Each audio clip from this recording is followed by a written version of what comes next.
Hey everyone. Firstly, excuse the crudeness or quality of this video. I'm feeling a bit rough today, but that's a video for another day. I wanted to just do a quick info vid because my inbox has been inundated since my post yesterday about my 5th jab. People asking how to get it here in the UK. This only applies to those you in the UK, and it might vary if you're in Wales, Scotland, Northern Ireland, etc. But yeah, basically here in the UK, in England, let's just say that, if you are high risk and you're classed as immunosuppressed and all that jazz, and you know where to go to find the government pages on that, you are entitled to 3 primaries and 2 boosters. The one I had yesterday was technically the spring booster, which you get 3 months after your last jab. So my last jab was at the end of January, but I then got COVID in February and then had to go to hospital, have the drip for the anticlonal. Sorry, I told you I'm not very well today. Monoclonal antibodies, that's what I was looking for.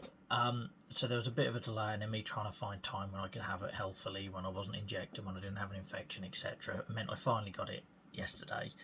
But the long and the short of it, guys, is if you are high risk and you tick all of those boxes, nobody seems to be coming to you for the spring booster. It does vary by region, but just to give you a bit of an example, so I got my first 2 jabs being an NHS worker quite easily. My 3rd primary I had to chase and chase and chase, and I finally got that, and obviously that's where I shared a lot of that with you guys previously, at the end of last year, early this year. My first booster was offered to me straight away, so that it seems to be in my area when the GPs are doing it, it worked quite well. When it's the CCG, I don't really hear anything, and nobody approached me about my spring booster or second booster, number 5 if you want to put it that way. So basically what you need to do if you're due it, and it has to be 3 months after your last booster, and I can't confirm, don't message me asking me if you qualify or not, it's a case by case thing.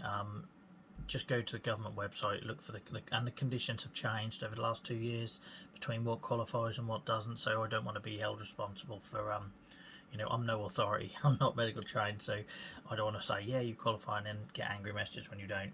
But if you think you qualify and it's been 3 months since your last jab, book a walk-in booster jab appointment. There's still plenty of them regionally, so all I did is I booked one at my local community hospital.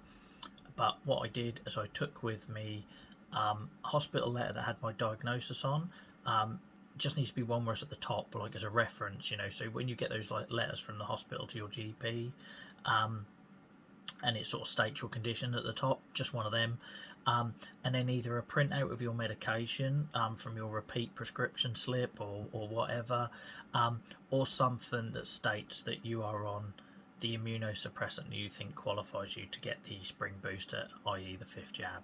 So if you've got those 2 pieces of information, just book a walk-in appointment, turn up. They will ask you what brings you there, and if you're immunosuppressed, just say your condition. But people focus too much on the condition, guys, in the community. It's not the condition, it's the drugs you're on. Having arthritis doesn't qualify you for the extra jabs, it's the drugs you take for them. So in my case, Humira, a biologic, and sulfasalazine, that's like my combination that makes me qualify.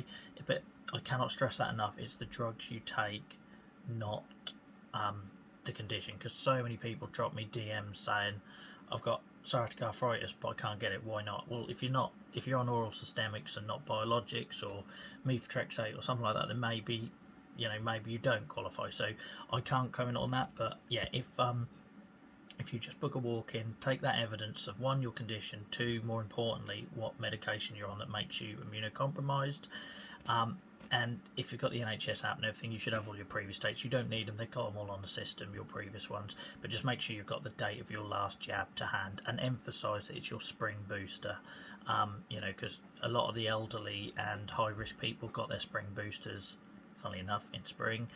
Some of us are a bit late because we're waiting for people to contact us and it never happens. It's kind of been the theme the last 2 years. So yeah, get that sorted. I will do a secondary video on, so I've had Pfizer up until this point. This is the Moderna one. I'm not very well today, but that's no reason not to have it. I would take it 10 times worse than this if it meant I got protected. Having COVID myself, I know I didn't handle that great, and I had 4 vaccines in me and all that jazz. So yeah, I'll do a separate video on what I'm dealing with today, just so you don't get freaked out, because I had a really rough night. I felt fine all day, and some of the vaccines I've been fine after. Others I've just had a bit of a headache, and then one like today I feel awful. So I'll do a separate video, maybe check it up on my YouTube channel. And if you haven't gone subscribed to that, why not? Like, come on. But yeah, I'm going to leave that there, but hopefully that helps and means I'm not copying and pasting the same messages in people's DMs. So sorry, I know I obviously pride myself on replying to everyone. As things grow, I can't, you know, I'm getting Twitch messages, Twitter messages, YouTube messages, I just can't on everything. So videos is probably the way I'm going to answer these things going forward. But I hope that helps. But yeah, get yourself booked in for a walk-in one, take your evidence, and then you should be able to get access to it. You have to answer 4 or 5 questions to sort of get through the process to get the jab, but then you should be good to go. But anyway, I hope this helps. Stay safe, guys, and yeah, don't stress when you see people like me talking about side effects from the vaccines. It far outweighs the risk of getting COVID, so get yourself vaccinated and keep safe. Till next time, bye bye.